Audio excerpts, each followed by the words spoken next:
Olá pessoal, tudo bem? Dando sequência ao capítulo 11, nós vamos aqui para a quarta e última parte do equilíbrio ácido-base. Na verdade, hoje nós vamos falar sobre comportamento ácido-base e estrutura química. Isso porque uma molécula que contém hidrogênio vai atuar como um doador de próton, ou seja, como um ácido, apenas se essa ligação HA for polarizada, de modo que o átomo de hidrogênio possua uma carga positiva parcial, como vocês podem visualizar aqui, ó.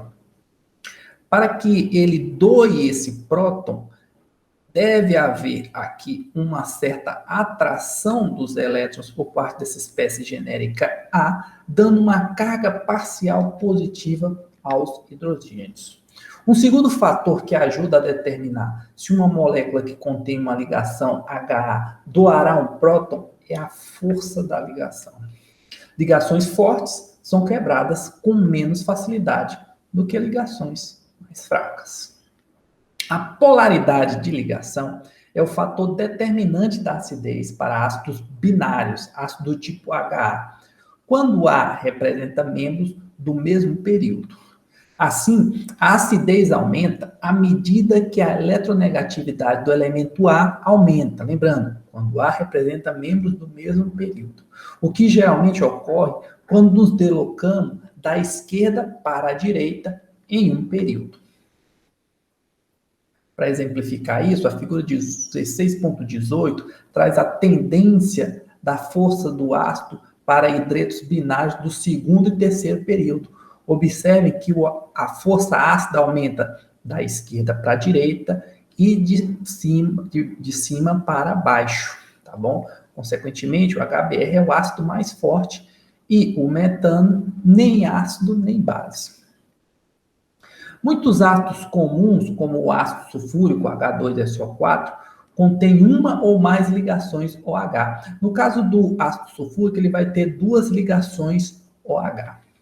Os oxiácidos são, então, ácidos em que os grupos OH e, eventualmente, oxigênios adicionais estão ligados ao meu átomo central. Consequentemente, o ácido sulfúrico é um oxiácido. A princípio, pode parecer confuso que o grupo OH, que, como sabemos, se comporta como uma base, também está presente em alguns ácidos. Mas vamos analisar isso com calma.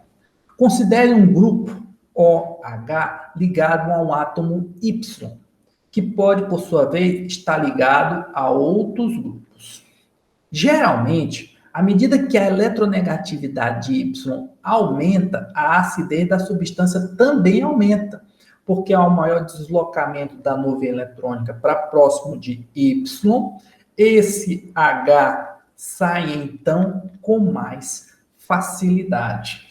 Como vocês podem visualizar aqui nesses dois exemplos, onde a gente está comparando o ClOH, que tem hoje o cloro tem uma eletronegatividade de 3 para formar o Cl-, cujo K é 3,0 vezes 10 a menos 8, e o IOH, cuja eletronegatividade do iodo é 2,5. Percebam que o cloro, que possui uma eletronegatividade maior, polariza mais a molécula e libera esse hidrogênio com mais facilidade. Consequentemente, o Ka dele é maior e ele é mais ácido. Isso acontece por duas razões. Primeiro, conforme a densidade de elétrons é atraída para Y, no nosso caso ali anterior, cloro ou iodo, a ligação OH torna-se mais fraca e mais polar, favorecendo então a perda do próton, H+. Segundo, como a base conjugada de qualquer ácido YOH constitui-se normalmente de um ânion, é comum que sua estabilidade aumente com o aumento da eletronegatividade de Y. Ademais, a força de um ácido aumenta à medida que átomos eletronegativos adicionais se ligam ao átomo central. Isso fica fácil de visualizar nessa sequência que eu vou mostrar aqui para vocês. Começando com o ácido hipocloroso, que tem um pK de 7,54. Ele tem um oxigênio ligado ao átomo central. Esse oxigênio desloca a nuvem eletrônica e libera esse hidrogênio aqui. Porém, o ácido cloroso, que tem 2 oxigênios, já libera esse hidrogênio com mais facilidade. Olha como o pKa baixa. Lembrando que quanto menor o pKa, maior o Ka, ou seja, mais ácido é o composto. Seguindo aqui, o aumento do número de oxigênio, nós partimos para o ácido clórico, que vai ter um pKa bem menor, menos 2,7, porque ele tem 3 oxigênios ligados ao átomo central, ou seja, há um maior deslocamento da nuvem eletrônica, favorecendo ainda mais a perda desse hidrogênio. E, por fim, se tivermos 4 oxigênios ligados ao átomo central, no ácido perclórico, aí o pKa é baixíssimo, menos 10. Ou seja, esse hidrogênio é arrancado com mais facilidade ainda. Os ácidos que contêm um grupo carboxila, o famoso grupo COOH, são denominados ácidos carboxílicos e formam a maior classe de ácidos orgânicos. Como exemplo, a gente tem o ácido fórmico, quando eu troco aquele R por um H. Temos também o ácido acético, quando eu troco aquele R por um CH3. E o ácido benzoico, quando eu troco aquele valor de R, aquele R por um anel aromático. 2 fatores contribuem para o comportamento ácido dos ácidos carboxílicos. O primeiro é que o átomo de oxigênio adicional ligado ao carbono do grupo carboxila atrai a densidade eletrônica, densidade de elétrons da ligação OH, aumentando essa polaridade e ajudando a estabilizar a base por conjugação. Em segundo lugar, a base conjugada de um ácido carboxílico, que é o ânion carboxilato, pode exibir ressonância. E quando ela tem ressonância, ela tem maior estabilidade. Como exemplo aqui, a gente tem o ácido acético, cujo ânion carboxilato é o íon acetato, tá bom? E esse íon acetato, ele vai ter uma estrutura de ressonância que vai estabilizar esse ânion. Temos aqui, então, um exemplo prático para a gente praticar os conceitos que foram dados até o momento.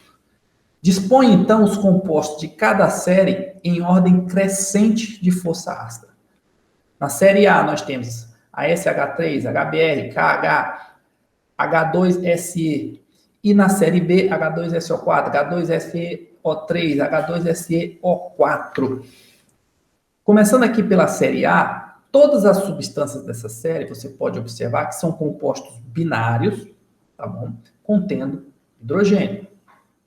Como o potássio, que está bem aqui, ó, está do lado esquerdo da tabela periódica, ele tem uma eletronegatividade muito baixa. O valor de eletronegatividade dele é 0,8. Lembrando que a eletronegatividade cresce da esquerda para a direita, de baixo para cima, tá bom? Então, a eletronegatividade dele é muito baixa. Consequentemente, o hidrogênio na espécie KH tem uma carga negativa.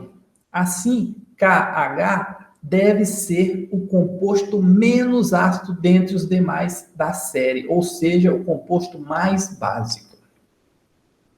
Já o arsênio e o hidrogênio têm eletronegatividades semelhantes, 2 e 2,1, respectivamente.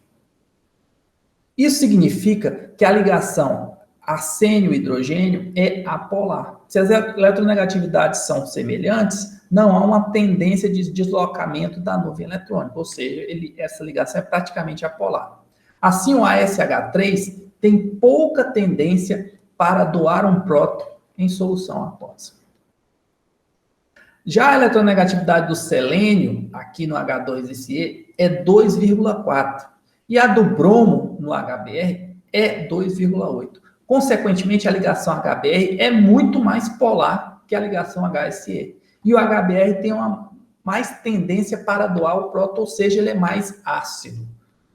Assim, a ordem crescente de acidez proposta é essa aqui. KH é menor do que ASH3, que é menor do que H2SE, que é menor do que HBr. Ou seja, HBr é o composto mais ácido, porque tem a maior eletronegatividade e polariza mais libera com maior facilidade esse hidrogênio.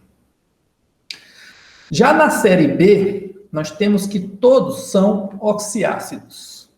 Além disso, os ácidos H2SO4 e H2SeO4 têm os mesmos números de átomos de oxigênio, ou seja, 4, e o mesmo número de grupos, OH. Consequentemente, a força aumenta com o aumento da eletronegatividade do átomo central, que no caso aqui é o enxofre e o selênio. Como o enxofre é um pouco mais eletronegativo que o selênio, o enxofre é 2,5 e o selênio 2,4, respectivamente, podemos afirmar que o ácido sulfúrico é mais ácido que o H2SeO4. Para ácidos com o mesmo átomo central, que é o caso do H2SeO3 e o H2SeO4, a acidez aumenta à medida que o número de átomos de oxigênio ligados ao átomo central aumenta. Assim, o H2SeO4 deve ser um ácido mais forte que o H2SeO3. Portanto, a ordem crescente de acidez é H2SeO3, H2SeO4 e H2SO4.